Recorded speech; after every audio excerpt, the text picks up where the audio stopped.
सबसे पहले तो मैं आज जाट धर्मशाला पलवल में जो 36 बिरादरी सर्व समाज का भाईचारा स्नेह मिलन का कार्यक्रम आयोजित हुआ है, उसके लिए समस्त जाट धर्मशाला के कार्यकारिणी का और पूरे पलवल ज़िले के और आसपास के इलाके के जो पाल की सरदारी है, सभी 52 पाल और सभी हमारी पालों की सरदारी और आयोजक बंधुओं का और सभी महानुभाव जो उपस्थित हुए उनका बहुत बहुत आभार व्यक्त करता हूं कि उन्होंने एक बहुत ही पुनीत कार्य में अपना सहयोग दिया है और इस आयोजन को सफल बनाने का काम किया है। ये लगभग 7वां जिला हरियाणा प्रदेश में स्नेह मिलन का कार्यक्रम आज संपन्न हुआ है और एक बहुत चेतना अब हरियाणा प्रदेश के सर्व समाज में इस बात को लेकर के जगी है कि हम किसी के भी बहकावे में नहीं आएंगे और एक समाज दूसरे समाज के प्रति गलत प्रकार की टीका टिप्पणी छींटाकशी कोई करेगा तो अपने अपने समाज का नेतृत्व उसको निंदा करके उसको रोकने का काम करे और सर्व समाज का भाईचारा और बढ़े। और इसको लेकर के जो आवश्यक कार्यक्रम है वह अलग अलग स्तर पर और कार्यक्रम बढ़े, इसकी प्रेरणा लोगों को मिली है और लोग संकल्प ले रहे हैं। कैप्टन साहब 2016 में जो जाट आरक्षण हिंसा हुई उसके लेकर के तमाम चर्चा यहाँ चली, आपने उन आरोपियों को माफ़ी, क्या कहना चाहोगे उसके बारे में? देखिए 2016 का जो कुल मामला है वो मामला कुछ नौजवानों के उकसावे में आकर के भूल और गलती का केवल मामला नहीं है, उसके पीछे एक बहुत बड़ी गहरी राजनीतिक साजिश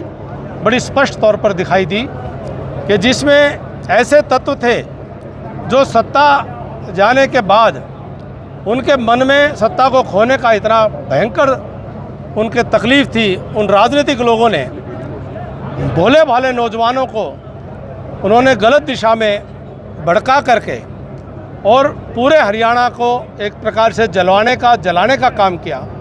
ये वो लोग थे जो आह्वान कर रहे थे कि उस इलाके में भी कीड़ी नहीं मरी, उस इलाके में भी जाम नहीं लगे, वो लोगों को भड़काने का काम कर रहे थे। और हरियाणा प्रदेश में किस प्रकार से आगजनी हो इसकी तैयारियां करके बैठे हुए थे। वो लोग भी इसके लिए कसूरवार थे जो इसको भड़काने के लिए 35 से 1 की तख्तियां उठा करके उन्हीं के वह साथी थे जो एक समाज को दूसरे समाज के खिलाफ खड़ा करने का काम कर रहे थे।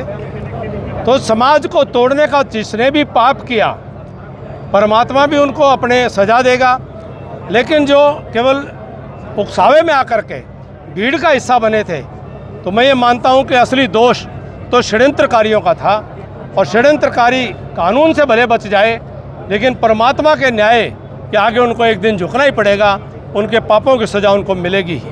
मंत्री जी, आप भी एक राजनीतिक पार्टी से हो, अभी एक नई पार्टी आई है कॉकरोच जनता पार्टी, प्रोटेस्ट किया, मंत्री का इस्तीफा मांगा शिक्षा मंत्री का, क्या कहना चाहोगे नीट को लेकर? देखिए इस प्रकार से जो नीट का पूरा मामला है सख्त से सख्त कार्रवाई उस पर की जा रही है, सीबीआई जांच तक उसमें आगे बढ़ चुकी है, दोषियों को पकड़ा जा रहा है और कानून अपना काम करेगा। सभी विपक्षी दल हैं वो अपनी बात को उठाना उनकी जिम्मेदारी है, वो भी उठाएं और सरकार अपना काम करे। कैप्टन साहब, आप दोनों ही पॉलिटिकल बैकग्राउंड से हो। अक्सर देखने को मिलता है कि जो पॉलिटिकल लोग होते हैं वो समाज के विभिन्न वर्गों को आपस में लड़ाकर अपने उल्लू सीधा करते हैं, अपनी राजनीतिक रोटियां सेकते हैं और आप लोग इस लीग से अलग हटकर समाज को जोड़ने का काम करने को निकले हैं। तो आप क्या मंशा है आपकी? ये समाज को पहचानना होगा, समाज अपनी नज़र पैनी करे कि जो अपनी कमजोरियां कमियों को छुपाने के लिए जातियों का सहारा लेकर के जातियों को आपस में लड़ाने का पाप कर रहे हैं, समाज ऐसे लोगों को सजा देने का काम करे और ऐसे लोगों को रोकने का काम करे। सामाजिक नेतृत्व के अंदर ये चेतना हो। मंत्री जी भी अपनी तरफ से कुछ बात कहें। भाईचारा स्नेह मिलन समारोह में पहुंचे, आप क्या कहना चाहते? बहुत सुंदर कार्यक्रम आज भाईचारा स्नेह मिलन हुआ है जिसमें हमारे कैप्टन अभिमन्यु जी मुख्य अतिथि के रूप में हमारे बीच में और समाज के लोगों को एक प्लेटफॉर्म पर लाकर सौहार्दपूर्ण समाज के लिए अपने अपने प्रदेश और देश के लिए समाज का सकारात्मक चीज़ों में काम में लगे। बढ़ता हुआ भारत है, मजबूत भारत है। कुछ लोग इस समाज को लड़ा कर तोड़ना चाहते हैं, उनके मंसूबों पर पानी फिरता हुआ अब दिखाई दे रहा है। समाज के लोग जागरूक हो चुके हैं, समाज के लोग इस बात को समझ चुके हैं, उनके ना बहकावे में आने वाले हैं, ना उनकी जो नीति है उस पर चलने वाले हैं। मंत्री जी, कैप्टन साहब ने आपसे मंच से अपील भी की थी भाईचारा बढ़ाने को लेकर, क्या कहोगे? हम उसके साथ हैं और हम लगातार इस बात पे भारतीय जनता पार्टी सनातन धर्म को, हिंदुत्व को एक प्लेटफॉर्म पर लेकर। प्रदेश में SIR होने वाला है मंत्री जी, कांग्रेस बैठक कर रही है कि धांधली नहीं होने दी जाएगी। कांग्रेस पार्टी का काम है धांधली। 51 से लेकर अब तक कई बार SIR किया, सब SIR एक स्थिर प्रक्रिया है, लगातार होती है। ये कांग्रेस पार्टी भ्रम और झूठ फैलाकर राजनीति करना चाहती है, उस पर लोग समझ चुके, कोई राजनीति नहीं हो सकती। ठीक है, सब जरा जलपान ले लेंगे भाई साहब। मैंने चलाई थी वो खबर भाई साहब, जब आपने 1 करोड़ रुपए दिलाए थे सरपंच साहब को, मैंने चलाई थी वो खबर। फिर कर लेंगे, आज फोन कर लेंगे। बहुत दूर से बात करनी पड़ रही है। नहीं, मैं भी आपको सुनने के लिए आया। ये मेरा सच्चा सा कैसे